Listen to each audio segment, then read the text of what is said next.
Muy bien, Dios los bendiga.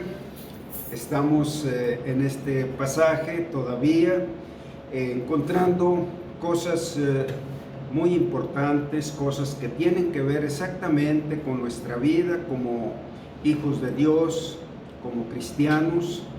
En la carta que el Señor escribió a la iglesia de Tiatira, y hemos visto pues muchos aspectos contenidos en esa carta, y estamos en el versículo, todavía en el versículo 2:25, donde dice: pero lo que tenéis, retenedlo hasta que yo venga. Bueno, el versículo anterior les había dicho: pero a vosotros y a los demás que están en Tiatira, a cuantos no tienen esa doctrina y no han conocido lo que ellos llaman las profundidades de Satanás, yo les digo, no les impondré otra carga, pero lo que tenéis, retenedlo hasta que yo venga. Bueno, ahí hemos estado encontrando tantas cosas. Esta palabra, bueno, fue escrita directamente a ellos, pero con un alcance hasta nuestros días. Está totalmente viva esta palabra, como si nosotros fuésemos aquella generación, o que esta fuera la última generación y que nosotros estuviésemos ahí integrados a esa iglesia de Tiatira. Es completamente válido y vigente las exhortaciones, las advertencias, las amonestaciones, la motivación, las promesas que Él le hace a esta iglesia. Por lo cual nosotros debemos vernos que este mensaje es enteramente para nosotros. Y en el versículo 25, donde dice: pero lo que tenéis, retenedlo hasta que yo venga. Bueno, saben ustedes que este versículo es un renglón, pero este versículo contiene todo lo que la Biblia tiene escrito, toda la escritura, todo lo que tenéis, porque el Señor se encarga de llevar la palabra a la iglesia desde aquellos días para hacerles saber lo que la iglesia tiene de parte del Señor. Y a eso se refiere que lo debemos retener hasta que Él venga. Entonces, nosotros encontramos aquí en esta frase, hasta que yo venga, que el Señor enfatiza de manera especial su segunda venida. Bueno, también la segunda venida contiene muchos avisos, mucho llamamiento santo, muchas advertencias en esa segunda venida de Cristo. Por ejemplo, para nosotros los cristianos, dice en primera de Juan 2:28: y ahora, hijitos, permaneced en Él, para que cuando Él venga tengamos confianza y no nos alejemos de Él avergonzados. Permaneced en Él. Es la misma exhortación que el apóstol Juan hizo en esta carta universal a toda la iglesia de todos los tiempos, hasta que Él venga, para que cuando Él venga tengamos confianza y no nos alejemos de Él avergonzados. Bueno, esto significa que ese tiempo puede contener algo tan agradable, algo que estábamos anhelando, y que tengamos confianza para encontrarnos con el Señor, en el cual creemos que aunque ahora, en quien ahora no le hayamos visto, creemos en Él por la fe. Bueno, la palabra clave aquí en primera de Juan 2:28 tiene que ver con lo que escribió la iglesia de Tiatira: retenedlo. Permanecer en Él implica lo mismo. Permanecer en Él es permanecer en sus pies. Bueno, nosotros recibimos a Cristo y nosotros le entregamos nuestra vida y dispusimos nuestro corazón para que Él viviera en nosotros la vida que Él tenía para darnos. Vive en nosotros, como el apóstol Pablo dijo, ya no vivo yo, mas vive Cristo en mí. Bueno, estas palabras están reclamando al creyente cada instante de su vida que haga una realidad que Cristo vive en él. Por ejemplo, cuando Juan dice, permaneced en él, bueno, una manera práctica es permanecer en los pies de Cristo. Por ejemplo, nosotros tenemos en Mateo 9:35, a ver, Américo nos quiere leer, por favor, una manera práctica de permanecer en Cristo. A esto es a lo que se refiere el apóstol Juan. Ahora, hijitos, permaneced en él. Es Mateo 9:35, ¿verdad? Abran sus Biblias ahí. ¿Y qué dice, Américo? Mateo 9:35. Recorría Jesús todas las ciudades y aldeas, enseñando en las sinagogas de ellos, y predicando el evangelio del reino, y sanando toda enfermedad y toda dolencia en el pueblo. Ok. Recorría Jesús todas las aldeas. Otra vez esa primera parte. Recorría Jesús todas las ciudades y aldeas, enseñando en las sinagogas de ellos. Hasta ahí. Enseñando. Bueno, si tú permaneces en Él, una manera práctica es caminar en sus pies. Quizás no a todas las ciudades del mundo, ni a todas las aldeas alrededor de tu ciudad, pero sí en los lugares, las sinagogas, enseñando. Bueno, esta es la obra de Jesús actualmente. En cada lugar de reunión, en cada lugar donde se reúne un grupo cristiano, una familia, una congregación, una iglesia, Él está caminando, ¿verdad? Enseñando su palabra. Bueno, tú te puedes ver caminando con Él, permaneciendo en sus pies, yendo a enseñar. No puedes tú quedarte en tu casa donde hay oportunidades de enseñar. Así lo hacía el Señor. Las sinagogas eran lugares de congregación de los judíos y Él estaba enseñando algo nuevo, algo que ellos todavía no les había sido revelado. Bueno, era el tiempo en que Cristo vendría a la tierra por primera vez.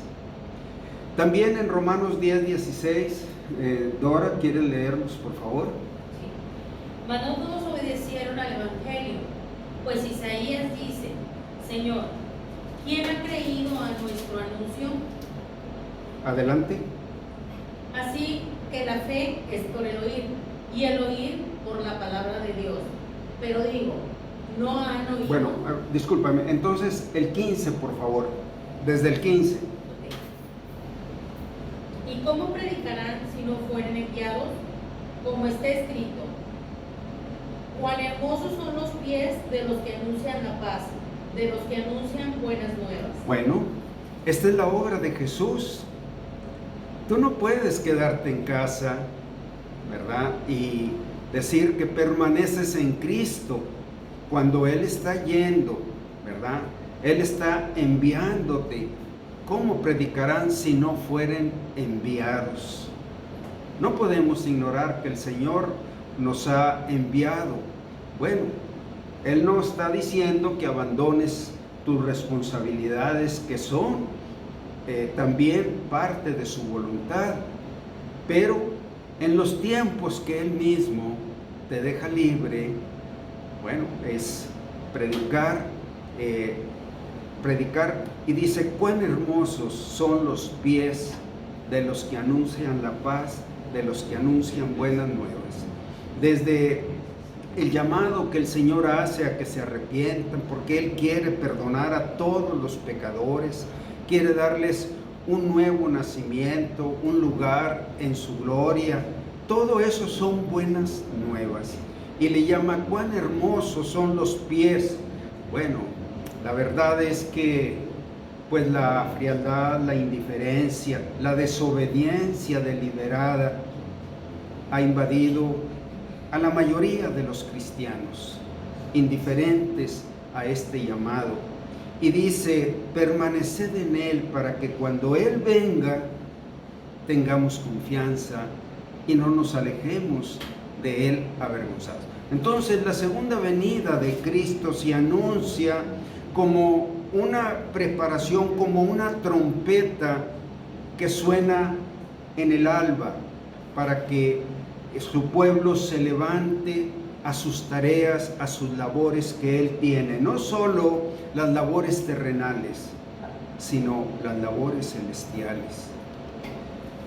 Otra manera práctica de permanecer en Él es ver a través de sus ojos, con compasión. No podemos permanecer en Él y ser indiferentes a las necesidades de otra persona. Id por todas partes, por todo el mundo, y prediquen a toda criatura el Evangelio. Entonces, una manera práctica con la que cristianos están cargados en su corazón es que donde quiera que ellos ven o voltean su vista, ven personas con necesidad. Ver con los ojos de Jesús, con compasión por ellos. Y tenemos esta cita también, Américo, en Mateo 9, 36 y 37. Son aspectos que podemos traer de lo que el Señor recomendaba o encomendaba a aquella iglesia de Tiatira, ¿verdad? Que lo que tenían lo retuvieran. Y esta revelación, bueno, en el libro de Apocalipsis fue lo último que se escribió de la voluntad de Dios. A ver, Américo.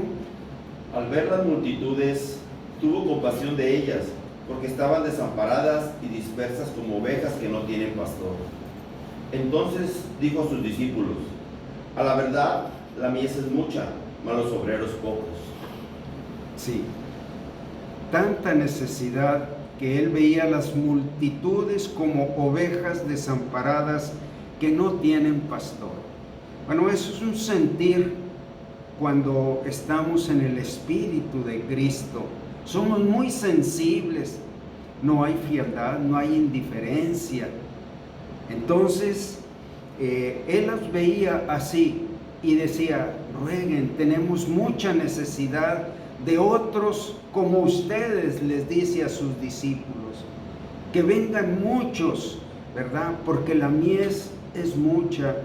La mies se llama cuando el trigo está listo para ser cosechado. La mies, hay muchas almas, aunque no lo creamos. Tan pronto entramos en el ámbito de sus vidas, nos acercamos, queremos ser partícipes de sus necesidades, como se dice, nomás le rascas tantito y aflora luego la herida. Bueno, así es la necesidad. Y cuando nosotros tenemos esa compasión, estamos dispuestos a platicar con las personas, a enterarnos siquiera de su necesidad, a poderles decir, mira, lo más grande y lo más valioso que tú necesitas es entregarle tu vida a Cristo, porque ahora pues eres como una oveja desamparada que no tienes pastor. Bueno, eso es un mensaje tan obvio, tan natural de un cristiano que tiene una relación personal con Cristo. Y en Juan 4, Dora, encontramos algo también de esta compasión. ¿No decís vosotros, aún faltan 4 meses para que llegue la siega? He aquí os digo, alzad vuestros ojos y mirad los campos, porque ya están blancos para la siega. Y el que siega recibe salario, y recoge fruto para vida eterna. Para el que siembra goce juntamente con el que siega. Así es. Bueno, era un contraste que ellos podían identificar por la cultura de agricultores que ellos tenían, de conocer el tiempo de la siega. Y él les dice, bueno, en el tiempo de la siega ustedes conocen los tiempos, pero en las cosas de las almas, yo les digo, levanten sus ojos. Estos campos de las almas ya están listos para la siega. ¿A qué apelaba con este llamado? A su insensibilidad, a su indiferencia. Bueno, eso es lo que implica, hermanos, lo que Juan le decía a la iglesia de Tiatira. Pero lo que tenéis, porque ellos ya habían sido alcanzados, ganados para Cristo, enseñados. Y dice, retengan esto, no lo pierdan, constantes, firmes. Entonces, es un llamado que Dios hace para que la segunda venida no sea solo un término bíblico que oímos por ahí, que tiene que ver con los que creen en Cristo, sino es una vida latente. Cada instante está latiendo esa vida hasta que Él venga. Entonces, esta frase contiene muchos enfoques a lo largo de la Biblia. Hasta que yo venga tiene que ver claramente con la segunda venida de Cristo. Bueno, también hay tantos cristianos que no significa nada haber oído, no han descubierto, no han entendido, no les ha amanecido que la vida que ellos empezaron a recibir en Cristo solamente son las primicias, pero que está ese punto en cualquier momento Él puede venir. Y esta segunda venida se refiere a esta segunda vez que Él vendrá, pero ya en un propósito diferente. Esta segunda venida de Cristo encierra dos misterios y dos acontecimientos en los cuales se encierra todo el cumplimiento de las Escrituras, desde el primer versículo del libro del Génesis hasta el último versículo del libro del Apocalipsis. Bueno, el primer versículo del Génesis dice, en el principio creó Dios los cielos y la tierra. Es el primer versículo. Y la segunda venida de Cristo tiene que ver con eso, porque Él nos anuncia cielos nuevos y tierra nueva.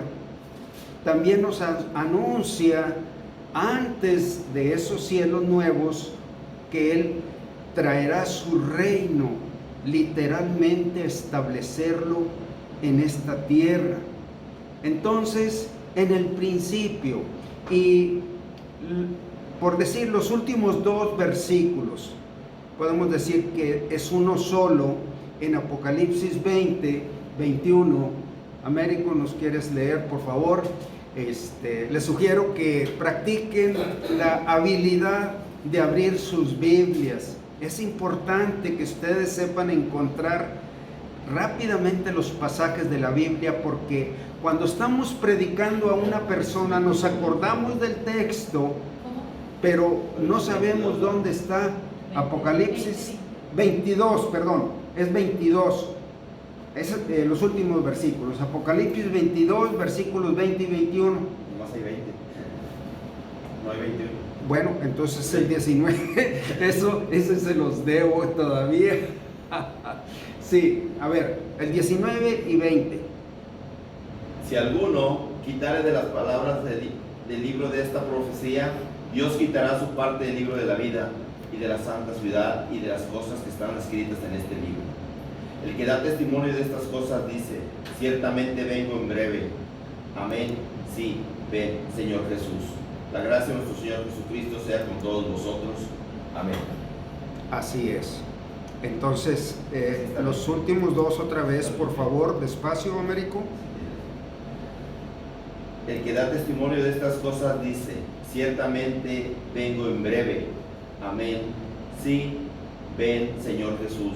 La gracia de nuestro Señor Jesucristo sea con todos vosotros. Amén. ¿Verdad? Bueno, entonces sí son los versículos 20 y 21, ¿verdad? Correcto. El que da testimonio. ¿Quién es el que da testimonio? Cristo. Y Él dice, vengo en breve. Vengo en breve. Quiere decir que cualquier instante, bueno, esto lo escribió hace 20 siglos. Y para el Señor, un día es como 1000 años. Y 1000 años como un día. Para el Señor no cuenta el tiempo, he comentado en otras ocasiones.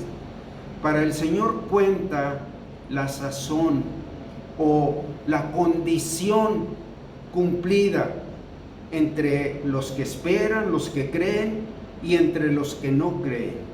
También dice, el Señor no retarda su promesa, según algunos la tienen por tardanza, sino que es paciente para con todos, no queriendo que ninguno perezca, sino que todos procedan al arrepentimiento. Bueno, esa brevedad tiene que ver que Él está esperando que maduren todas las cosas. Y en el tiempo que maduren, bueno, Él podrá llevar a cabo este acontecimiento. El que da testimonio de estas cosas dice, ciertamente vengo en breve. Amén. Sí, Señor Jesús, ven, clama el Espíritu Santo, clama el corazón de un creyente, clama la iglesia que lo espera, ¿verdad? Bien, entonces,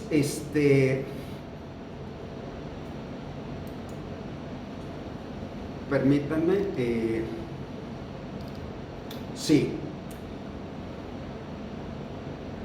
hasta que yo venga, esa frase también contiene el primer misterio con el primer acontecimiento de su segunda venida, cuando Cristo regrese por los que son suyos.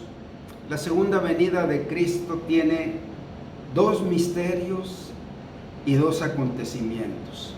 Un misterio con un acontecimiento, otro misterio con su correspondiente acontecimiento. Aquí estamos hablando del primer misterio. Significa cuando Cristo regrese por los que son suyos. Bueno, está escondido cuándo será ese momento en el tiempo, pero en la medida que el Señor tiene, Él nos está alertando cada instante. Desde hace 20 siglos, este anuncio que Él viene en esa brevedad está latente como cada latido en nuestro corazón. Entonces, tenemos la revelación de este primer misterio en Primera de Tesalonicenses. Y Dora, ¿quieres leernos en voz alta, por favor? Primera de Tesalonicenses 4, 16 y 17. Porque el Señor mismo, con voz de mando, con voz de arcángel y con trompeta de Dios, descenderá del cielo, y los muertos en Cristo resucitarán primero. Luego nosotros, los que vivimos, los que hayamos quedado, seremos arrebatados juntamente con ellos en las nubes para recibir al Señor en el aire. Y así estaremos siempre con el Señor. Así es. El Señor mismo con voz de mando, Él mandará que todas las cosas le den lugar, le den el espacio a su venida. Que todo lo que existe, Él mandará que se haga a un lado, porque Él viene. Permítame tantito, déjenme checar aquí.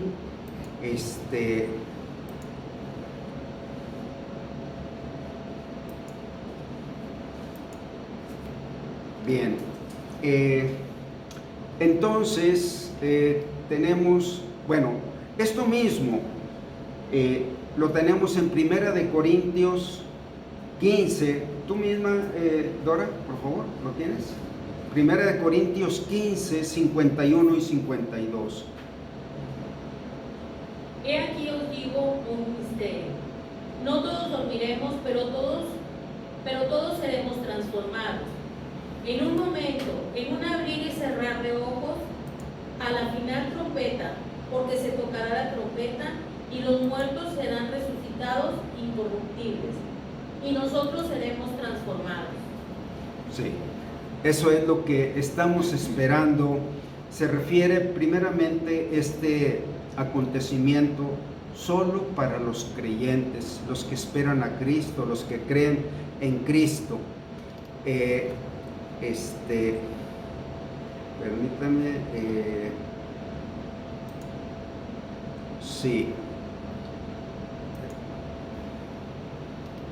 Entonces, habla como un misterio y nosotros debemos tener los ojos abiertos por el oído, ¿verdad? De estar considerando cada momento.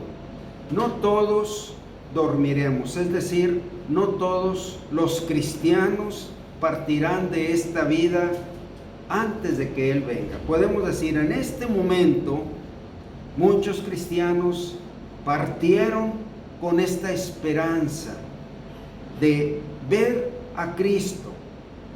Ellos conocieron que Cristo no había todavía cumplido su anuncio, su segunda venida, pero ellos partieron y están con Cristo y vieron a Cristo y están viendo a Cristo cara a cara.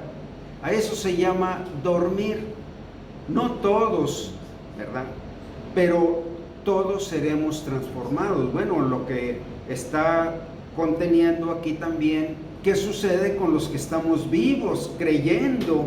Bueno, no todos vamos a partir, pero todos vamos a ser transformados en un abrir y cerrar de ojos. A la final trompeta, porque se tocará la trompeta. Bueno, la trompeta es para avisar el inicio de la batalla, el estar alertas, el despertar.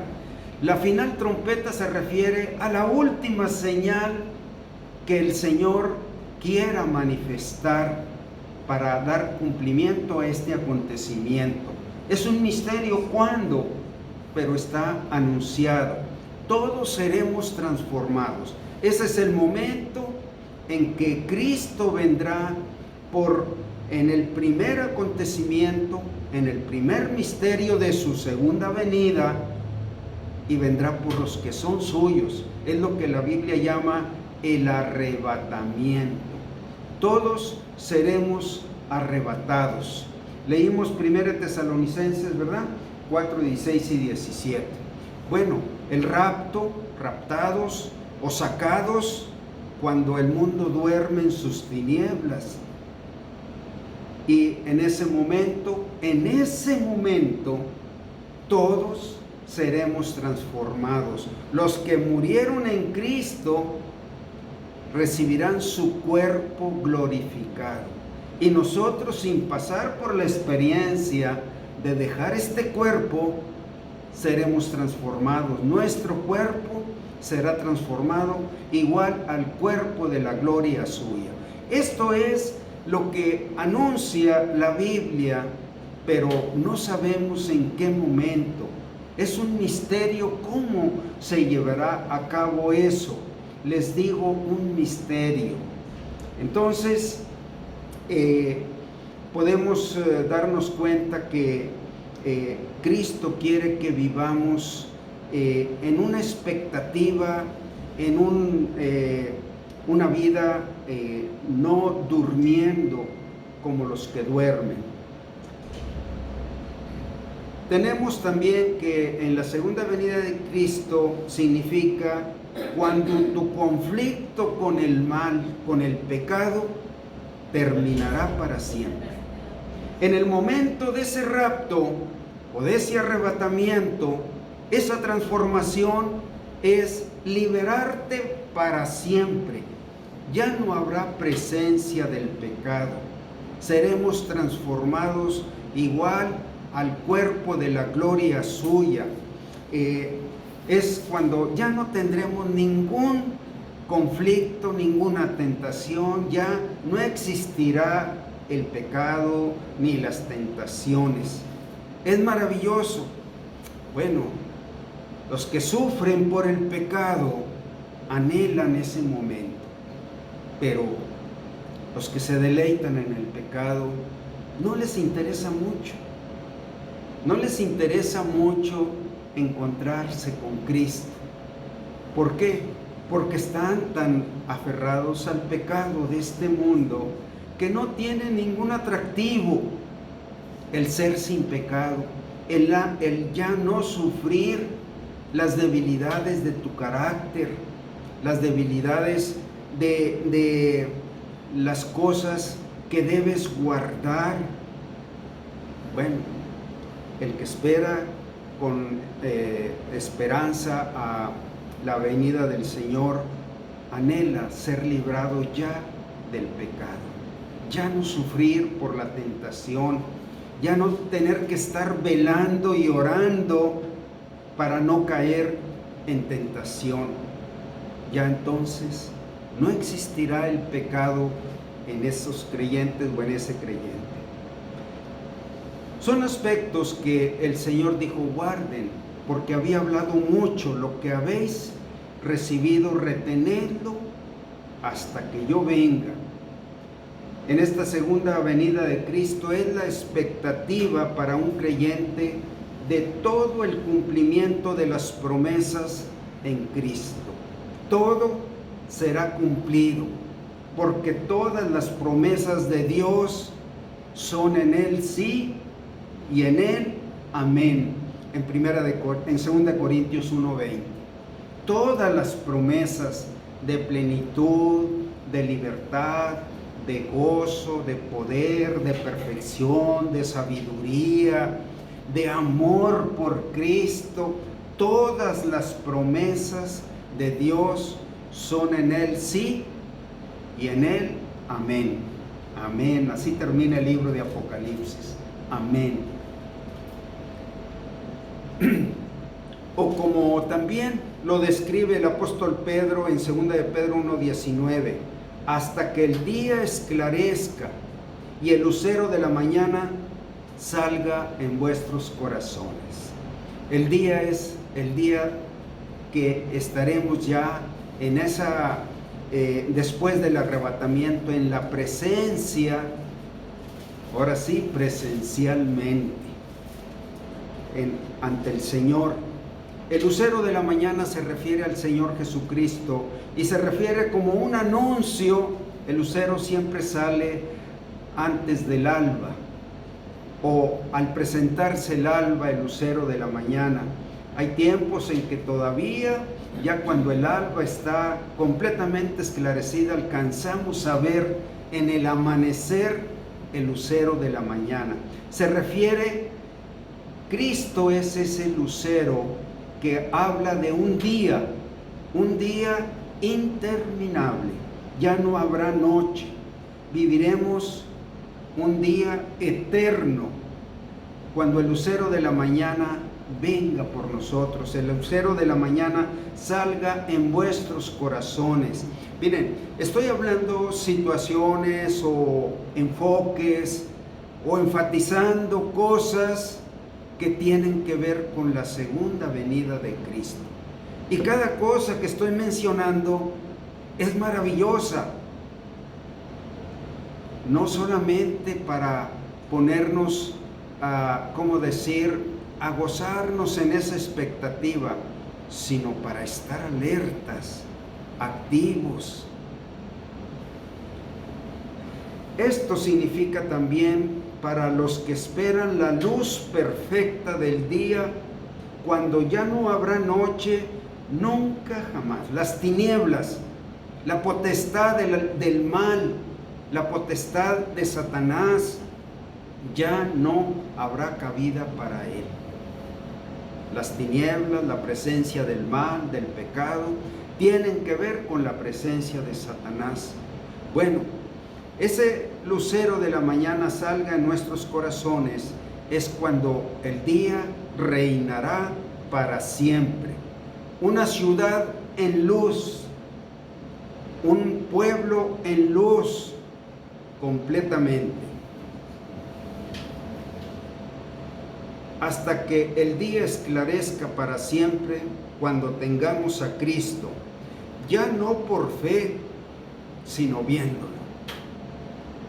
En quien creyendo, aunque ahora no lo veamos, nos gozamos con gozo inefable y glorioso. Este es el tiempo de la fe del Espíritu. Pero cuando Él venga, ya no será por fe, ya no será en el Espíritu, sino en carne y huesos, el lucero de la mañana. Es entonces cuando le veremos cara a cara. Bien, vamos a hacer una pausa aquí para pasar en la segunda parte de este versículo.